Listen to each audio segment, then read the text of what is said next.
देखो, coefficient of magnification for a conformal transformation omega equals to f of z at z equals to alpha plus iota beta is क्या होता है f dash alpha plus iota beta magnitude। मतलब अगर आपको find out करना coefficient of magnification, so आप कैसे find out करोगे f dash alpha plus iota beta मैग्नीट्यूड। और अगर मुझे फाइंड आउट करना हो angle of rotation for the conformal transformation, so उस केस में हम कैसे कंडीशन को फाइंड आउट करेंगे, omega equals to F of Z at Z equals to alpha plus iota beta is argument F dash alpha plus iota beta.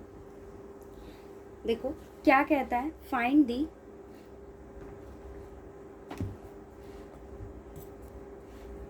Question, देखो क्या कहता है, find the coefficient of magnification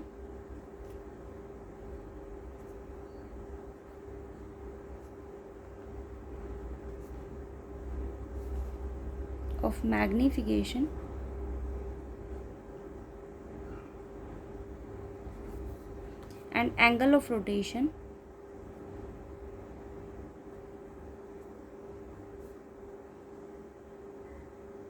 किस condition के लिए आपको find out करना है, at z equals to 2 plus iota. Okay, for the transformation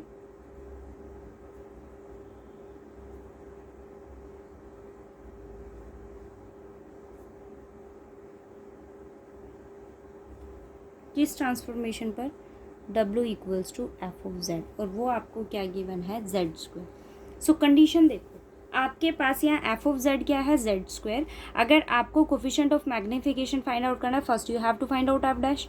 so आपके पास एफ डैश क्या होगा, ये क्या है F of Z, F dash आपके पास क्या होगा 2z। जेड की वैल्यू मेरे पास क्या है 2 plus iota. So F dash 2 plus iota is equals to 2 plus iota. आपके पास यहाँ दो पार्ट हैं, एक है आपके पास रियल और सेकंड आपके पास क्या है, इमेजिनरी। अब मुझे फाइंड आउट क्या करना है, कोफिशिएंट ऑफ मैग्निफिकेशन। सो उसके लिए हम क्या फाइंड आउट करते हैं, उसका magnitude. Value of magnitude is that real part square and imaginary part square. So 4 square plus 2 square is 16 plus 4 20 under root 20। ये आपके पास क्या आ गया, coefficient of magnification. Second case देखो, आपको क्या फाइंड आउट करना है, आर्ग्यूमेंट ऑफ एफ डैश, और एफ डैश की वैल्यू आपके पास क्या है 4 प्लस 2 आयोटा। ओके, ये कंडीशंस होती हैं। यहाँ अगर आप देखो तो रियल पार्ट इसका 4 है, इसका इमेजिनरी पार्ट आपके पास क्या है 2।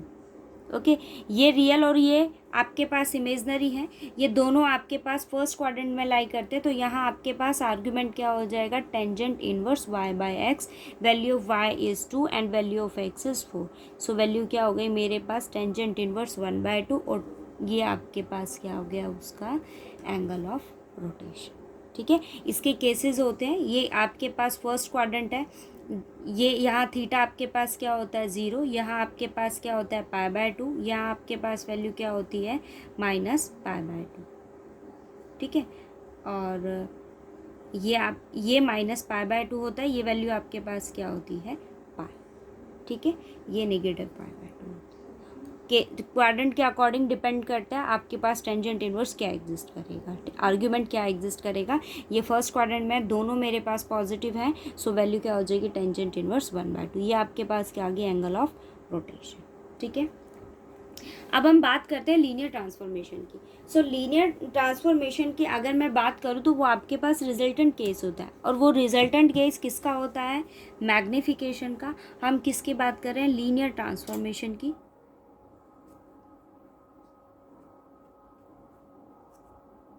लीनियर ट्रांसफॉर्मेशन जो होता है वो आपके पास क्या होता है, रिजल्टेंट केस होता है किसका, मैग्निफिकेशन का। और मैग्निफिकेशन के केस में हमने क्या पढ़ा है, आपके पास डिपेंड करता है ए जेड, ए अगर ग्रेटर है या लेस है उसके केस हमने पढ़े थे। फिर आपके पास क्या आता है, रोटेशन। ठीक है, रोटेशन हम कैसे देखते हैं, RE आयोटा थीटा। फिर आपके पास क्या आता है, ट्रांसलेशन। ट्रांसलेशन का केस हम कैसे पढ़ते हैं, z प्लस अल्फ़ा या फिर a प्लस जेड, एनीथिंग, कुछ भी आपके पास जो भी वैल्यू गिवन होगी। तो वो क्या कहता है कि अगर लीनियर ट्रांसफॉर्मेशन का केस हो तो वहाँ हम क्या देखेंगे कि आपके पास क्या मैग्नीफिकेशन हो रही है, क्या उसका रोटेशन है और क्या उसकी ट्रांसलेशन है, वो हमारे पास क्या फॉर्म करता है, लीनियर ट्रांसफॉर्मेशन। मतलब अगर आपको कोई रिलेशन गिवन है W equals to F of Z, अगर आपके पास है, उसकी कोई कंडीशंस आपके पास है और वो आपको कहे कि लीनियर ट्रांसफॉर्मेशन आपको फाइंड आउट करना है, so first you have to find out magnification, rotation and their translation. ठीक है, ये डेफिनेशंस आपके पास मोस्ट इंपॉर्टेंट है। नेक्स्ट देखो क्या कहता है, नेक्स्ट देखो आपके पास क्या है, मोबियस ट्रांसफॉर्मेशन।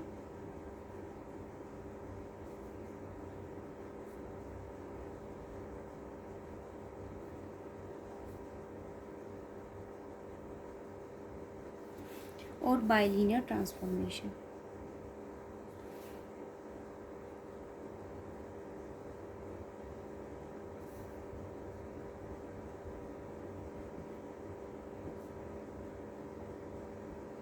अगर आप बात करो किसकी, लीनियर की, सो उसके लिए आपको क्या कंडीशन चेक करनी होगी, मैग्नीफिकेशन, रोटेशन एंड ट्रांसलेशन।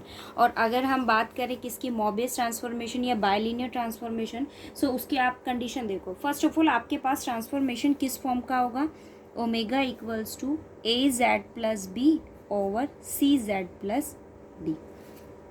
आप यहाँ इसकी कंडीशन देखो, आपके पास z जो है वो कॉम्प्लेक्स नंबर है और a b c d आपके पास कोई भी कॉम्प्लेक्स कांस्टेंट हो सकता है। ठीक है, सेकंड कंडीशन आपके पास यहाँ है, अगर आप यहाँ देखो तो ये p बाय क्यू फॉर्म करता है, इट मीन्स डिनोमिनेटर जो है वो आपके पास कांट भी ज़ीरो होना चाहिए। It means here z is not equal to minus D by C. z की वैल्यू आपके पास d बाई सी फॉर्म नहीं करना चाहिए, क्योंकि अगर ये z की वैल्यू आपके पास d बाई सी होगा, उस केस में ये वैल्यू आपके पास किसको टर्न कर जाएगा, ज़ीरो को, और ये वैल्यू आपके पास एग्जिस्ट नहीं करेगी। ठीक है, अब केसेस डिपेंड करते हैं आपके पास कि यहाँ मोबियस ट्रांसफॉर्मेशन या बाइलिनियर ट्रांसफॉर्मेशन हम कैसे चेक करेंगे। देखो ओमेगा की वैल्यू क्या होती है, A Z plus B C Z plus D, ये वैल्यू होती है आपके पास। सो मैंने यहाँ क्या किया, omega into C Z plus D equals to A Z plus B, C omega Z plus D omega minus A Z minus B equal to zero. ठीक है, अब आप ये देखो तो ये आपके पास क्या है, लीनियर है ना, लीनियर इक्वेशन फॉर्म करता है, इट मीन्स ये आपके पास क्या है, बाइलीनियर है। अब कंडीशंस देखो, मैंने यह सपोज किया कि आपके पास यहाँ दो फंक्शंस हैं, ओमेगा वन जो किसको कॉरस्पॉन्ड करता है, z1 को, एंड ओमेगा टू जो आपके पास किसको कॉरस्पॉन्ड करता है, z2 को। मैंने क्या लिया, ओमेगा वन अगर z1 को कॉरस्पॉन्ड करता है देन ए z1 plus B over C z1 plus D. अगर मैं बात करूँ ओमेगा टू की, सो उसकी वैल्यू क्या होगी, A z2 plus B over C z2 plus D. ठीक है जी, अब आप फाइंड आउट कीजिए omega two minus omega one. Omega two आपके पास क्या है, A Z two minus plus B over C Z two plus D minus A Z one plus B over C Z one plus D. इसको solve करेंगे, C Z two plus D and C Z one plus D. Okay, तो value क्या है आपके पास, A Z two C Z one plus B C Z one plus A Z two D plus B D minus, इस term को मैं यहाँ लिख रही हूँ, क्या आएगा, A Z one C Z two plus B C Z two plus, बाहर नेगेटिव है सो ऑल टर्म्स आपके पास नेगेटिव हो जाएंगी, minus A D Z one minus B D. क्या टर्म यहाँ से कैंसिल होगी, ये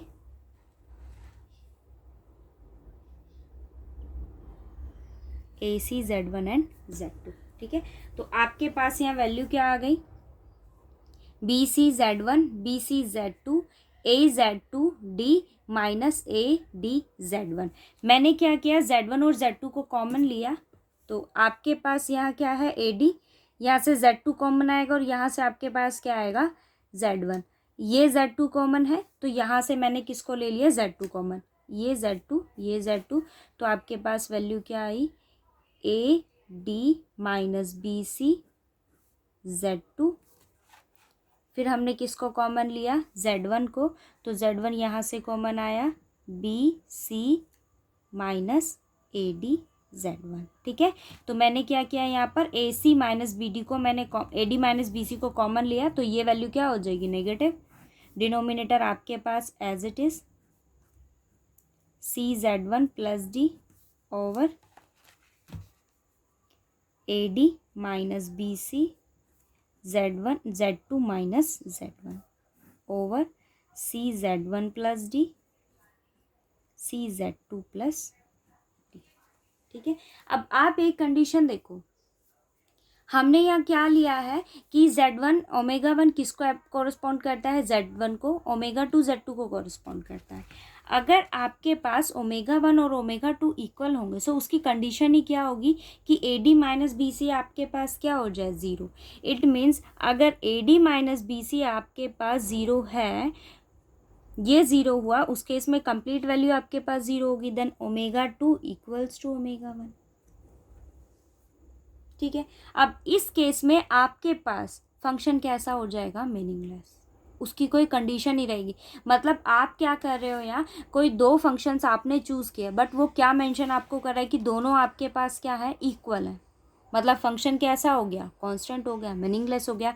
इट मीन्स अगर मैं बात करूँ मोबियस ट्रांसफॉर्मेशन की या फिर हम बात करें लीनियर ट्रांसफॉर्मेशन की, उसकी कंडीशन आपके पास क्या होनी चाहिए, A D minus B C not equal to zero. ये आपके पास ज़ीरो फॉर्म नहीं करेगा। ठीक है, और जो इसका डेटा ये आपके पास क्या कहलाएगा मोबियस ट्रांसफॉर्मेशन या फिर बाइलिनियर ट्रांसफॉर्मेशन। और अगर मैं बात करूं कि ये अगर आपके पास फॉर्म करता है A D minus B C equals to 1, so उसको हम क्या कहेंगे नॉर्मलाइज्ड ट्रांसफॉर्मेशन। वो वैल्यू आपके पास क्या होगी नॉर्मलाइज्ड ट्रांसफॉर्मेशन। ठीक है, ये मोस्ट इंपॉर्टेंट है, ये आपके पास जो हमने कन्फॉर्मल मैपिंग की कल एक थ्योरम पढ़ी थी लास्ट लेक्चर में, और ये जो आपके पास डेफिनेशन है ये मोस्ट इंपॉर्टेंट है। नेक्स्ट देखो वो आपको क्या कहता है क्रिटिकल पॉइंट। अब क्रिटिकल पॉइंट के लिए आपको सिर्फ इतना चेक करना है कि फंक्शन आपके पास कहाँ डिफाइंड होता है और कहाँ आप उसे ये कह सकते हो कि वो नॉट डिफाइंड है।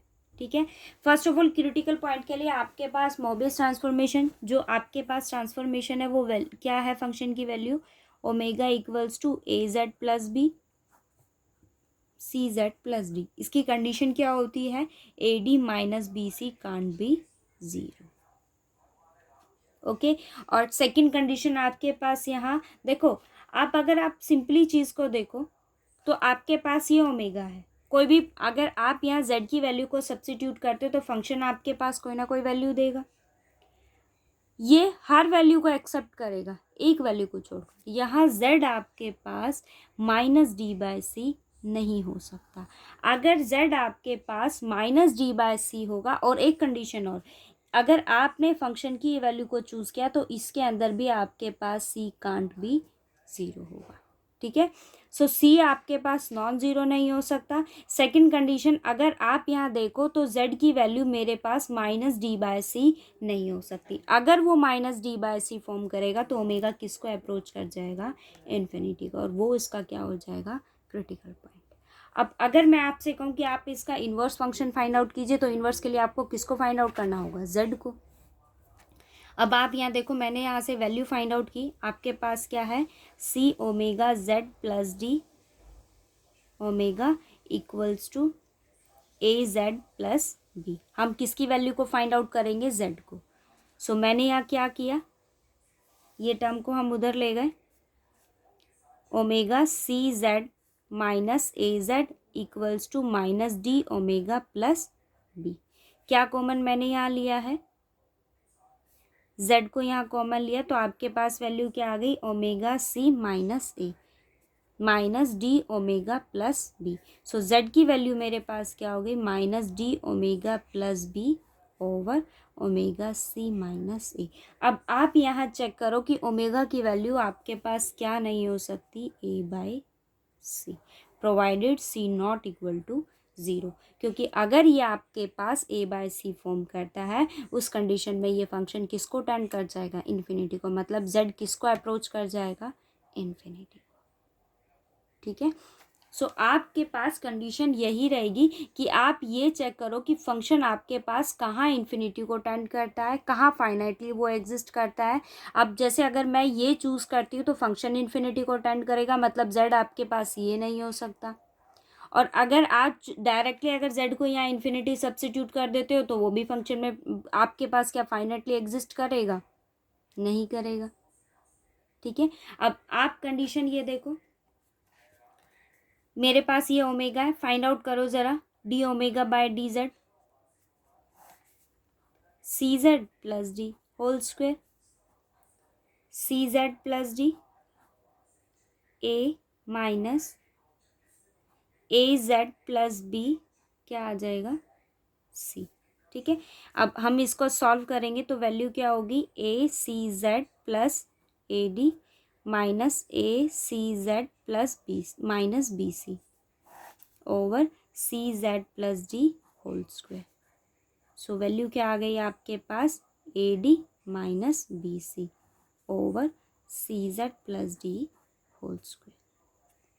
ठीक है, अब आप एक कंडीशन ये देखो, अगर z आपके पास minus D by C form करता है तो ये फंक्शन आपके पास क्या एग्जिस्ट करेगा फाइनाइटली, नहीं। ये फंक्शन किसको टेंड कर जाएगा, इन्फिनिटी को, कि अगर आपके पास z की वैल्यू क्या हो जाती है, minus D by C. Second condition, अगर आप यहाँ z को इन्फिनिटी टेंड करवाते हो तो फंक्शन की वैल्यू आपके पास क्या हो जाएगी, ज़ीरो। मतलब डेरिवेटिव आपके पास किसको, डेरिवेटिव की वैल्यू आपके पास क्या हो गई, ज़ीरो। मतलब आपके पास यहाँ दो क्रिटिकल पॉइंट एग्जिस्ट करते हैं, minus D by C and Z equals to infinity. ठीक है, क्योंकि यहीं पर आपके पास कन्फॉर्मल कंडीशन एग्जिस्ट नहीं करता, होल्ड नहीं करता। ओके, नेक्स्ट देखो वो क्या कहता है, फिक्स्ड पॉइंट।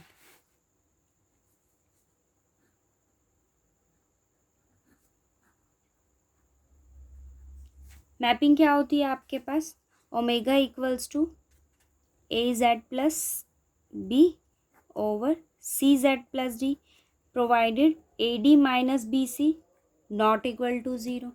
ओके, अब फिक्स्ड पॉइंट का मतलब क्या होता है कि आपके पास कोई भी एक फंक्शन है, मतलब अगर मैं बात करूँ यहाँ, ये ओमेगा है, ये आपके पास फंक्शन ऑफ जेड है, और जेड है ये मेरे पास। अगर आप वैल्यू को फाइंड आउट करते हो तो आपके पास क्या वैल्यू आ जाती है, फंक्शन ऑफ ओमेगा आ जाती है। फिक्स्ड पॉइंट का मतलब ये है कि आप फंक्शन की वैल्यू सब्स्टिट्यूट करो तो फंक्शन आपके पास कोई वैल्यू चेंज नहीं करे। मतलब मैं अगर यहाँ सब्स्टिट्यूट कर दूँ ओमेगा इक्वल्स टू जेड तो वो फंक्शन की वैल्यू क्या हो जाएगी, फिक्स्ड हो जाएगी। मतलब आपके पास वैल्यू क्या है, Z equals to A Z plus B over C Z plus B. क्या वैल्यू आपने ली, क्वाड्रेटिक इक्वेशन मेरे पास किस में आ गया, ये z में, इक्वल्स टू ज़ीरो। सो आपके पास वैल्यू क्या आई, c z square plus D minus A Z minus B equal to zero. क्या है ये, क्वाड्रेटिक है ना। क्वाड्रेटिक इक्वेशन के रूट्स हम कैसे फाइंड आउट करते हैं, माइनस ऑफ बी, इसका नेगेटिव क्या हो जाएगा, a minus d, A minus d plus minus under root b square, it means d minus a whole square minus 4ac। तो 4 आप सी की वैल्यू आपके पास क्या है, माइनस बी, और ए आपके पास क्या है, सी। सो क्या हो जाएगा, प्लस 4bc ओवर 2a, ए की वैल्यू मेरे पास क्या है, सी। ठीक है, अब आपके पास रूट्स किसके ऊपर डिपेंड करते हैं, डिस्क्रीमेंट पे। ठीक है, मेरे पास वैल्यू क्या है, d minus a whole square plus 4bc। First condition ये कि अगर आपके पास सी किसके इक्वल हो जाता है, ज़ीरो के इक्वल, सी किसके इक्वल हो जाए, ज़ीरो, बट आपके पास डी कैसा है, नॉट इक्वल टू ज़ीरो। मैं यहाँ किसकी बात कर रही हूँ, डी के लिए।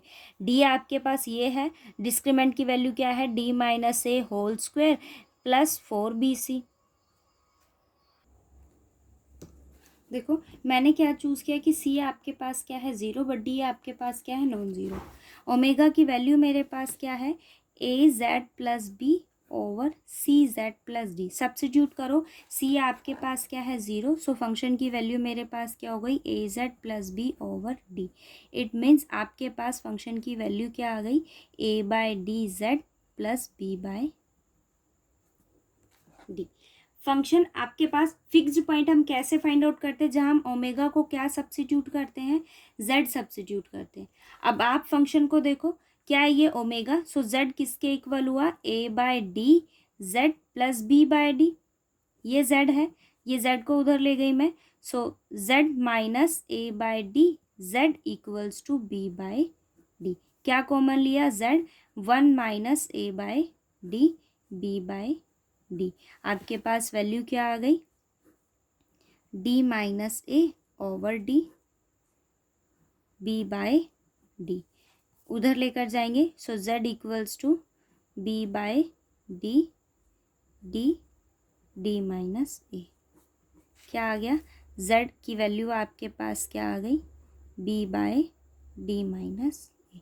ये मेरे पास क्या हो गया, एक फिक्स्ड पॉइंट हो गया। कब, जब आपके पास सी क्या होगा 0, डी कैसा होगा नॉन ज़ीरो। बट इसकी कंडीशन क्या होगी, ऑब्वियस है, आप आराम से देख रहे हो यहाँ कि डी माइनस ए आपके पास कांट बी 0, या फिर हम ये कहें कि ए और डी आपके पास इक्वल नहीं हो सकते, बिकॉज अगर वो इक्वल हो गए तो फंक्शन आपके पास किसको टेंड कर जाएगा, इन्फिनिटी। ठीक है, ठीक है जी। मतलब अगर आपके पास सी कैसा है, नॉट सी अगर इक्वल्स टू 0 होगा, सो उसके लिए कंडीशन क्या होगी कि डी और ए आपके पास इक्वल नहीं हो सकते। सेम कंडीशन से अगर मैं लेट करूँ कि सी आपके पास कैसा है, नॉट इक्वल टू 0, सी की वैल्यू मेरे पास क्या है, नॉट इक्वल टू 0 होगा, तो उस केस में क्या ये डिस्क्रीमेंट आपके पास 0 फॉर्म कर पाएगा, नहीं कर पाएगा। मैंने यहाँ देखो, अगर कंडीशन क्या हो जाती है कि अगर ए और डी दोनों कैसे हैं आपके पास नॉट इक्वल टू 0 होंगे, तो ये वैल्यू कैसी हो जाएगी, नॉन ज़ीरो। मैंने यहाँ क्या लिया कि सी आपके पास कैसा है, नॉट इक्वल टू 0, और डी भी आपके पास कैसा है, नॉट इक्वल टू 0। मैंने डिस्क्रीमेंट को भी नॉन ज़ीरो लिया है और सी को भी मैंने क्या लिया है, नॉन ज़ीरो। तो आप यहाँ देखो कि अगर ये नॉन ज़ीरो, तो आपके पास यहाँ दो क्रिटिकल पॉइंट एग्जिस्ट करें, a minus d plus this, और a minus d minus discriminant over 2c, एक नेगेटिव एक पॉजिटिव, दो आपके पास यहाँ फिक्स्ड पॉइंट एग्जिस्ट कर जाएंगे। ठीक है, सेम आपके पास यही एक केसेस आपको बनाने होते हैं। सी अगर नॉन ज़ीरो लेते हो, डी को अगर आप 0 ले लो, इसकी वैल्यू अगर मैं 0 सब्स्टिट्यूट कर दूँ तो एक ही क्रिटिकल पॉइंट आपके पास एग्जिस्ट कर जाएगा। सी भी अगर मैं सी को अगर मैं 0 ले लूँ और उस केस में मैं डी माइनस ए की वैल्यू को क्या सब्स्टिट्यूट कर दूँ, 0, सो ये भी वैल्यू आपके पास 0 हो जाएगी, ये वैल्यू भी आपके पास 0। फर्स्ट ऑफ ऑल अगर आपने डी माइनस ए को ही 0 ले लिया तो ये तो इन्फिनिटी को टेंड कर जाएगा, तो उसमें तो एक ही आपके पास फिक्स्ड पॉइंट एग्जिस्ट हो जाएगा और वो क्या हो जाएगा, इन्फिनिटी। ठीक है, तो केसेस डिपेंड करते हैं आप वहाँ क्या फॉर्म ले रहे हो, क्या उसकी कंडीशन हम ले रहे हैं। ओके, आगे कल पढ़ेंगे। जो डाउट हो बताया करो, लेक्चर समझ आता है या नहीं बताया करो भाई।